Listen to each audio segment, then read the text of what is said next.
د مایوسه او ناکامو پاکستاني جنرالانو نوی پلان. پاکستاني جنرالانو خپلې ښځې د ډالرو په بدل کې پر امریکا وپلورلې. پاکستاني حکومت خپل خور عافیه صدیقي د پیسو په بدل کې امریکایانو ته وسپارل، خو د خوشي کېدو کوشش یې د افغانستان اسلامي امارت کوي. دا چې د پاکستاني حکومت بې غیرته او بې ناموسه جنرالانو څه کړي او اوس کوم نوي پلانونه لري، بشپړ حال را سره هم د غربانه ویډیو کې کتلی سئ. سلامونه قدرمنو لیدونکو، مشال پریس یوټیوب چینل ته مو هرکلی کوم. د مایوسو پاکستاني جنرالانو نوی پلان. پاکستان هغه حکومت دی چې د حکومت په توګه د خپلو ګټو د ترلاسه کولو لپاره ټول انساني، اخلاقي، ډیپلوماټیک او اسلامي اصول تر پښو لاندې کړي دي. خو د دې سره سره بیا هم پاکستان نه د یو قوي او مستحکم حکومت خاوند سو او نه هم د سیمې د هیوادونو ترمنځ په ښه نامه سره مشهور دی چې فخر پرې وکړي. د پاکستاني چارواکو په ځانګړې توګه د پوځي جنرالانو د پلانونو له امله له یوې خوا که پاکستان خپل اسلامي نوم او تشخص بایللی، له بلې خوا د 9/11 وروسته پر افغانستان د برید لپاره د امریکا فرنټ لاین په ملګرتیا د ګاونډیتوب ټول اصول او دودونه له منځه یوړل او د خپلو افغانانو ورونو د وینو په تویولو کې کومکیان سول.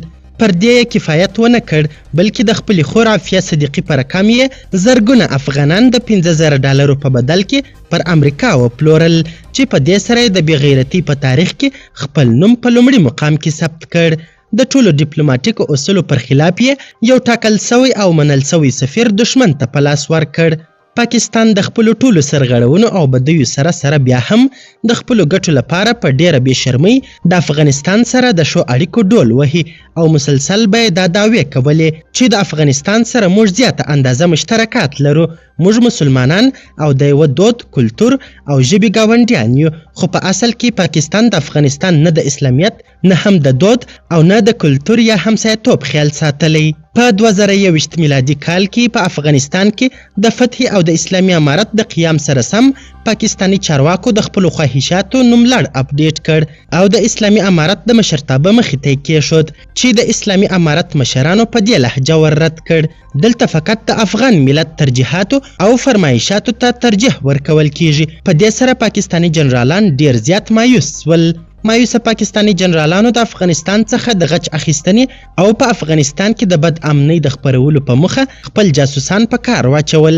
پاکستان په افغان دښمنۍ کې لکه څنګه چې د ایشانو ته مرکزونه، لوجستیک ملاتړ، مالی کومک او د تمرین ځایونه ورکړل، هم مهاله هغوی ته په افغانستان کې ځینې اهداف هم ورپه ګوته کړل، پر کومو چې د عیشي خوارجو بریدونه وکړل او د پاکستاني جنرالانو خوښي یې ترلاسه کړه. په دې سره پاکستاني جنرالانو یو ځل بیا د افغان ملت د وینو په تویولو باندې خپل طبیعت برابر کړ.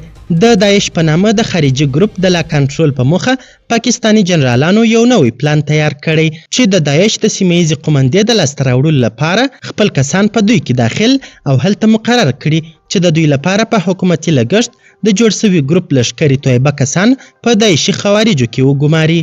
د پاکستاني جنرالانو له لوري د سیمې د ناامنه کولو لپاره په جوړو سوو پلانونو کې د داعش لویه ونډه ده، چې مشري یې د لښکرې تویبه د هغو غړو په لاس کې ده چې د پاکستاني اسټبلیشمنت اجنټان دي. اوس دا خبره ښکاره ده چې پاکستان د خپلو ګټو په نامه د سیمې د ناامنه کولو لپاره خپل چمتوالی بشپړ کړی دی. قدرمنو لیدونکو، د ویډیو له کتلو مننه مننه.